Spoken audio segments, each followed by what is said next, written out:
Thank you, Program Direct. Guys, forgive me, I'm a bit scared. I'm not used to this. I'm shaking. But at least I have a nice voice, so that will assist me. I know guys will be jealous, but ladies know, yeah. My one is gonna be easy, colleagues. I'm gonna be presenting on reporting and audits. Reporting, I'm already covered by my chairperson. Yabona, ukuba nomphathi. This is my boss, CIGFARO.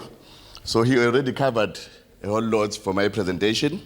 So I'm covered. Thank you so much, chairperson. Just a little bit of greetings to chairperson Salka, CFO Foundation, USAICA, IIA, Ubizo, representing there, and to you, colleagues, the interns. You know, colleagues, I respect you the most, interns, because I was once an intern. I know we all say that, but I was once an intern. And when I was still a consultant, my boss told me something very important, which maybe didn't work for me because I'm now in local government, I'm not a consultant. He told me, for your future to be set or for the company to be sustained, don't worry about being friends with MMs and CFOs. That's my job as your boss. Be friends with the juniors and the interns, because in 5 years, 6 years' time, they will be the CFOs. I know most of the people here 6 years, 10 years ago, because of that. So, colleagues, give yourself a round of applause. You are future bosses. With that said, colleagues, I'm just going to cover these few things. I'm not going to take long. The legislative mandates, the municipal reporting cycle, of which we have already covered, definition, auditing between internal and external, then I'll conclude. My legislative mandates, colleagues, I'm not going to bore you with them. When you started in the municipality, they must have gave you those boxes. But colleagues, what I'm going to cover is MFMA, Section 71 and 72, and Chapter 12 of the MFMA, Systems Act, Performance Regulations, and the Public Audit Act. You saw this before. We already seen this. Colleagues, when I started as an intern, this story, I got to the municipality and I was sitting there. They were talking, two supervisors. It was PMS manager and CFO. They were talking, no, make sure that the IDP, SDPI paper. I'm thinking, wait. What are those? Yes. Do your colleagues even know what is the IDP? I think, I'm not going to go technical. I'm going back to the basics. What is the IDP? Do we understand what is the IDP? Do you know that IDP, from where I come from, the Greater Mlalazi municipality, is 444 pages. That's IDP. But we will make it easy. We have made the budget easy, but let me just go to the definitions and try to make it simple. It's not from the book, it's from my book. IDP is like a business plan of the municipality. If you're making a business plan, or when you're making an IDP, you look at what you need first, what the people out there need, how much do you have, your SWOT analysis. So you look at all those things. Those 400 pages are a detail of everything that needs to happen.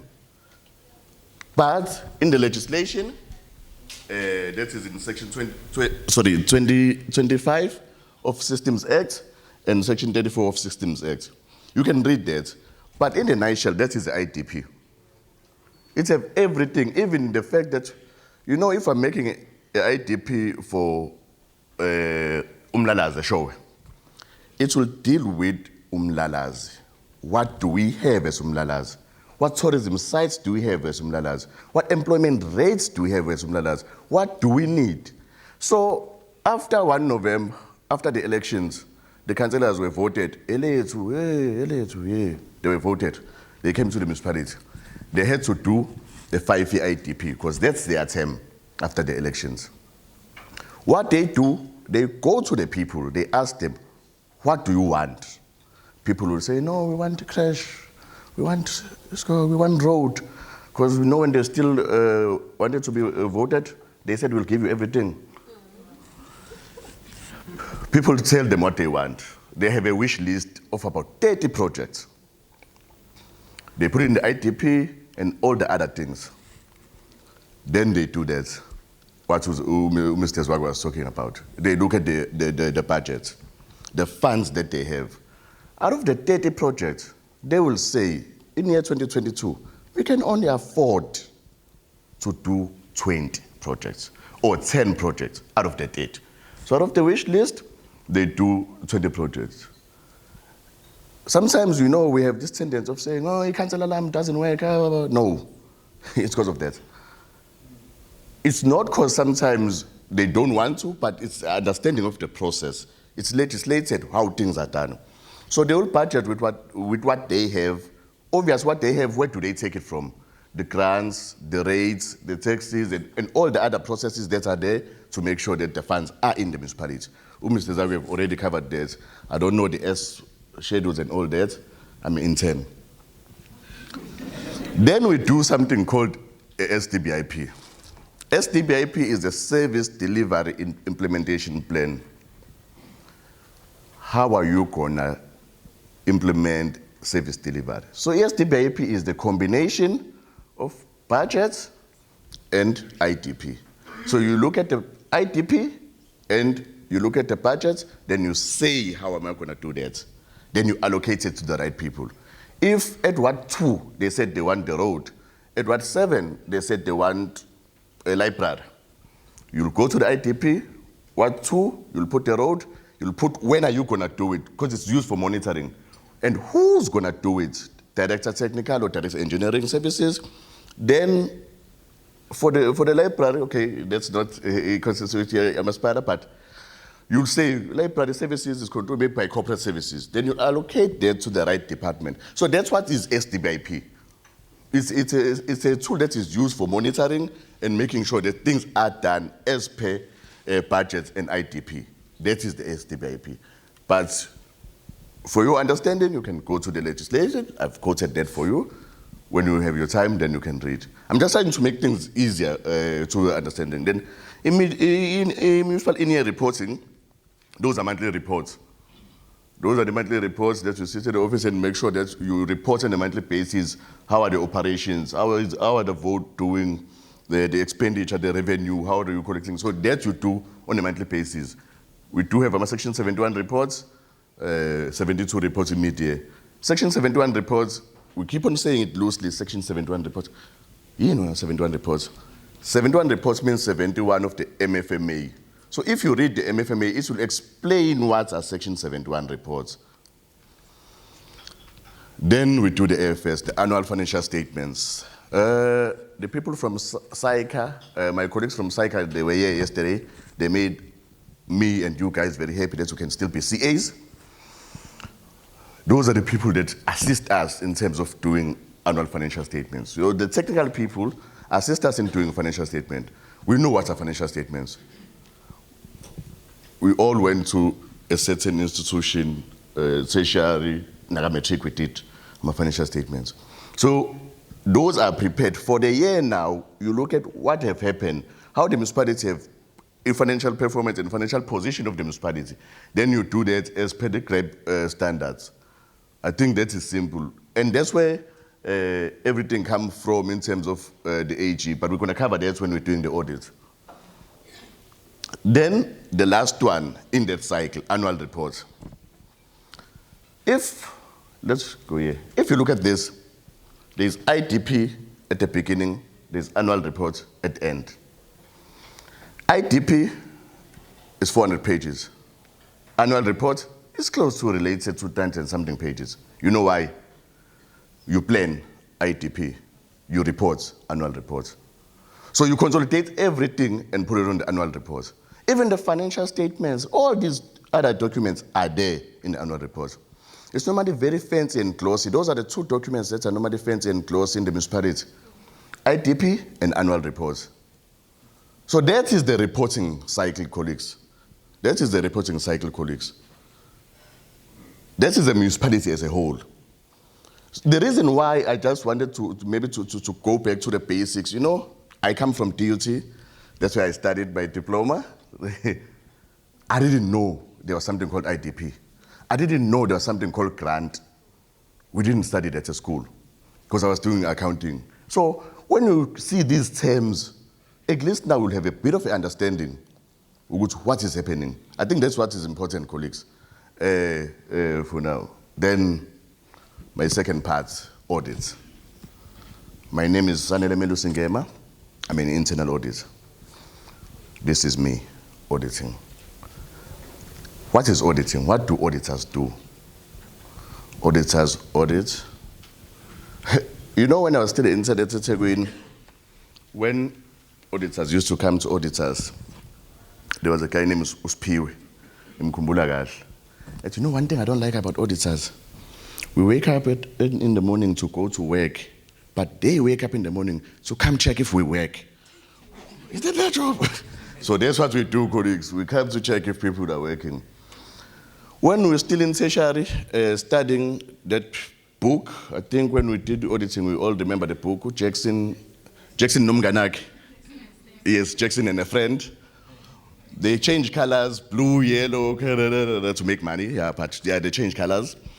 They had types of auditors. There were so many types of auditors. But for the purposes of this presentation and to the municipal level, we're going to focus on two. External auditors and me, internal audit. So those are the two that we're going to focus on. External audit. Do you know what are external auditors? You already saw it, it's AG.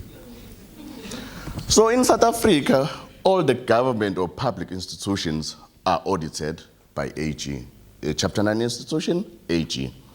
They are the ones who do the audit. What do they look for when they audit? What do they audit? They audit those three documents, or they look at those three sections. If you get a tick on those three sections, who clean audit? They look at the annual financial statements, the one that we already spoke about. We know what are financial statements. They look at the annual performance reports. It's a performance, it's a PMS. They look at the section. Then they look at compliance with all the other laws and regulations that are there. So if you get everything right on those three, you're financially sustainable and everything is reported correctly, this is the result of that. You go green, unqualified without findings, clean audits, they celebrate and everything. So these are the results that AG give after audits. It's either you call it unqualified without findings or unqualified with findings, or I don't know whether you can see that yellow. I'm not wearing my glasses. Then you get a qualified audit opinion, then you get a disclaimer, then you get the red one, the adverse. I know most of the interviews when you were going to be intern, you were asked that. I don't know whether you Googled or what, but you were asked, that's the question they don't ask. What are the audit opinions? These are the audit opinions, and I'm not going to dwell much on them, but if you did everything correct, you get a clean audit. If you did everything, but you have a little bit of problems, you get unqualified with findings. Then if you have a little bit of problems, they cannot place the reliance on most of the time it's assets, you get qualified. Disclaimer is when they cannot place reliance on you. They come there, they ask for documents, guys, I work, I don't have. You get disclaimed. Then adverse opinion is when it's a combination of disclaimer and your attitude. You're fighting with AG, you don't have documents, then you get the adverse, colleagues. Internal audit. Internal audit, what is internal audit? That's a definition from the book, which we're in the independent and objective assurance. We do consultative work, colleagues, is when, you know, it's very tricky to be internal audit. They say you need to be independent, but you still need to play a consultative role. Those two. Independence means you are hired by the municipality, you are paid by the municipality, but you're saying you're independent from them. CFOs normally say, hey, no, don't act like you're AG. You are part of us, you're getting paid by us. You can't be independent. But that's when the consultative role comes in, where you assist and you consult. And when you consult or when you give advice, you must draw a line. Good. I normally say this when I talk in the meeting. No, as internal auditor, I will advise you to do this. Then what I'm working out, no, as Sanele. No, don't. Because there's to me. There's an internal auditor and there's Sanele. But now, those two need to align. Because I cannot say, as Sanele, I'm preparing financial statements, I'm assisting you guys to draft. No, I have to be independent, Jay. I can advise. That's the internal audit. Because you're there to assist. You're there to make sure that you audit to add value. You give them problems and recommend solutions and monitor if they're done. So that is internal audit. Internal internal AG, no. We're there internally to assist, to look at the controls. How do these two, internal audits and external, fit in that bigger picture? We audit everything. We look at your IDP, whether it's per Systems Act, whether it's compliant. We look at the budget before Treasury, they look at which is funded, blah, blah, blah, blah. From those 7 municipalities that have problems and the other 18, their internal auditors don't work. Because before they send to Treasury, I look at the budget. Don't ask me how, I do it. We audit and make sure that everything is in order. We look at the SDBIP. SDBIP is when, I told you about SDBIP, which is for service delivered.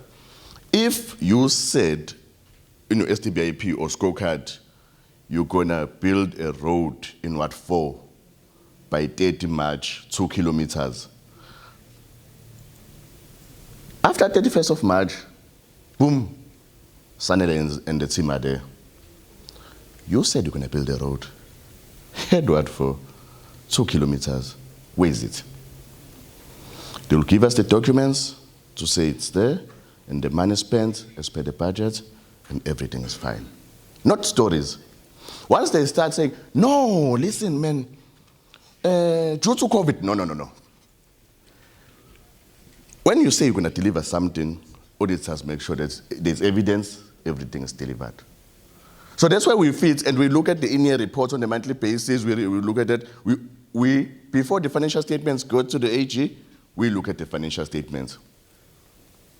Like you colleagues, when you get to the next level after intern, CIGFARO will be there to make sure that they train you how to audit financial statements. Because the financial statements that we see when we're doing our diplomas degrees are not the same as the one at the municipality.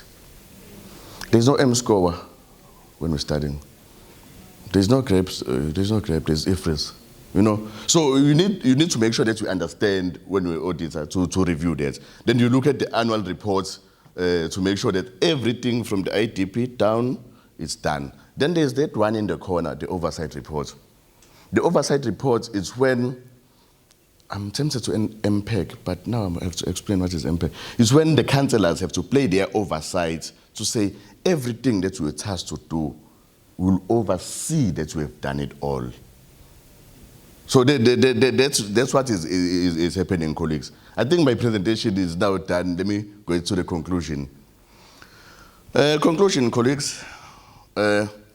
Yesterday we've been motivated. We've been, the colleagues have spoke about things that you need to do to move forward.